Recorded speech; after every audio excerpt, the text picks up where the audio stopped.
So I haven't seen any of the new Demon Hunter or Warlock cards for the new mini set with Yogg basically taking over. So let's see what we got for Demon Hunter. We all know how much I like Demon Hunter. So let's see. Serenite Shambler, 2 mana, 2/3 Battlecry. If you've cast 5 or more spells this game, give your hero +4 attack this turn. And it's an elemental. Does Demon Hunter even have elemental synergy? I actually have no idea. If you've cast 5 or more spells this game, give your hero +4 attack this turn. That's probably not the worst thing I've ever seen, but I feel like it's easier to get +4 attack. The thing is that this is a battle cry. And if there's like any kind of like brand synergy or like some kind of effect like brand, this will get better, but 5 spells is not even, actually, I guess 5 spells is not really that much. You'd probably play this around turn 5, turn 6 on average, if I had to guess. It's probably okay. You would really need like a deck to be built around this. It's not the worst thing I've ever seen. Mindbender, I hardly know where am I right? Okay, 4 mana, 4/4 battle card, deal 1 damage for each card you have drawn this turn. Oh my, okay. Probably gonna break wild if I had to guess at some points. I couldn't imagine this not being good and wild. 4 mana, 4/4. So you get to do 1 damage guaranteed, which I guess is okay. Demon Hunter could do better.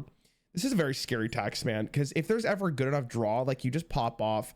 I don't know if Skull of Gul'dan is still in standard. I don't think it is. Maybe it is. Maybe I'm wrong. I never see it anymore. But Demon Hunter's like, I say it all the time. they're the class that doesn't spend mana and they draw a bunch of cards. This is actually like kind of a really interesting card with relics too. I wonder how good that's going to be.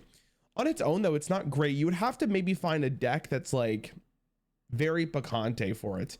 But it has the ceiling of this card is very, very high. And the fact that it can go phase 2 is kind of a Demon Hunter thing. So I'm expecting this at some point to be probably okay. Now it doesn't speak OP to me, but it's all right.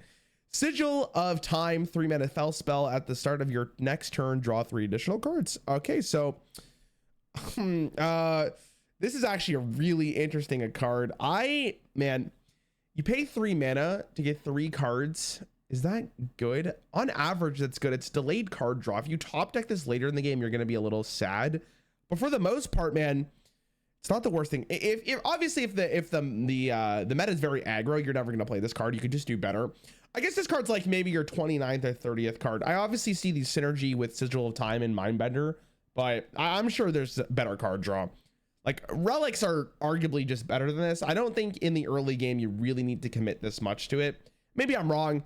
Maybe at some point this will be good. We've seen sigils before, but I can't remember like any of them being played. The good thing about this is that this isn't board dependent. This is just drawing extra cards. Well, I guess that one sigil from, what expansion was it from? Stormwind, maybe, where it like drew you an extra card at the start of your turn, and that was 1 mana. 1 mana to get a delayed card draw was good. 3 mana to get 3 delayed card draw, I could maybe see it. It's not the worst thing in the world. All right, let's see what Warlock's got for us today. Enroaching Insanity, 3 mana. Both players take fatigue damage twice. That's a really Warlocky thing to do, and I do like the flavor for what they're going for. But God,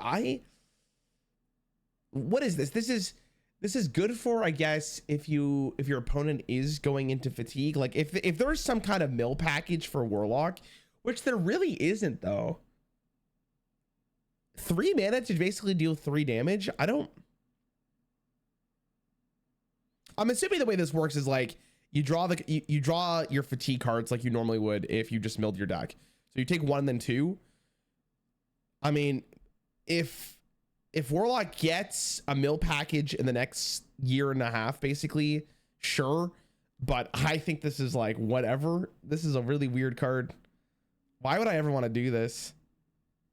I'm trying to think like if this card, no, I was thinking like maybe with like the quest line from United Storm, and this would be good, but I don't know, man. I'm not super excited for this. Curse of Flesh, 1 mana shadow spell. Enemy minions cost health instead of mana next turn. Okay, so we have Ulflock, which is like the 5 mana 7/7 guy, and that card doesn't get played. I can't remember if it's only minions or cards though. It's been a while since I've seen that card. But this is 1 mana to do the basically the same effects. Is this good? No, I like, maybe it's fine. You never play this against aggro. You're probably never playing this against mid range. This is a card that I feel like they just made for like the Yogg expansion. This is horrible. Isn't this just bad? Why would I want this? See, like, it's not even like this card is in the game. It's like you have to put this in your deck. Both of these cards are just really weird.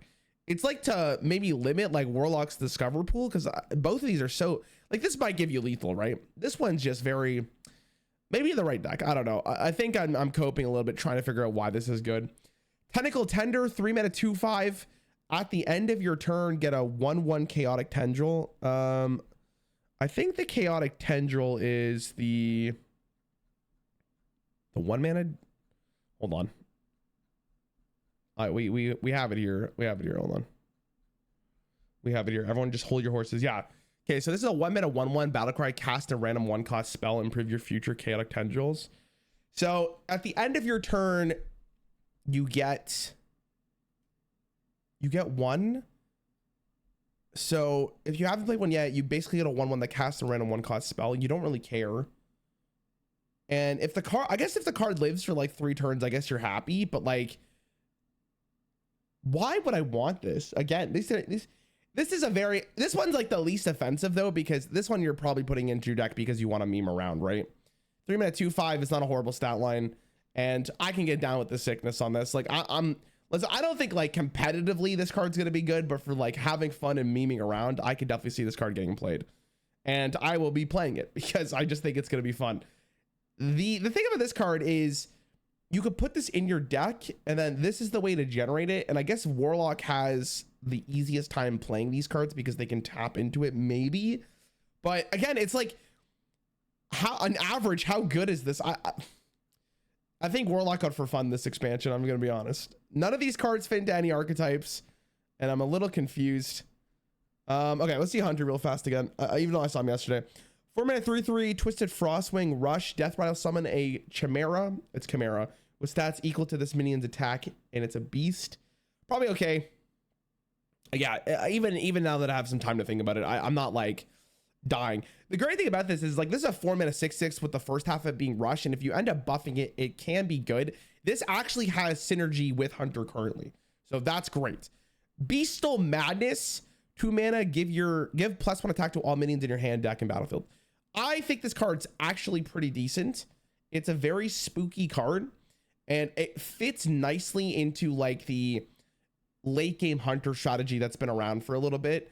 I don't think you really want this in aggro, but worst case scenario, to be honest, is just you have a board already, you play this, and it's just +1 attack, right? Druid, what is that card called? Power of the Wild is a classic card for Druid that still see play in Wild, I'm pretty sure, just because of the fact it gives your minions +1/+1. This is almost the same thing, but you're gonna do this to kill your opponent. Celestial Shot, 3 mana, deal 3 damage. Your next spell has spell damage +2. I think this card's insane. Both of these cards have potential. This card right here, in case you're curious, I'm actually probably going to talk about like a 10-minute video just talking about how I feel about this card, because it's a very interesting one. But that'll be in a future video on this channel, so make sure you subscribe if you're not. Thanks for watching. I hope you have a good rest of your day.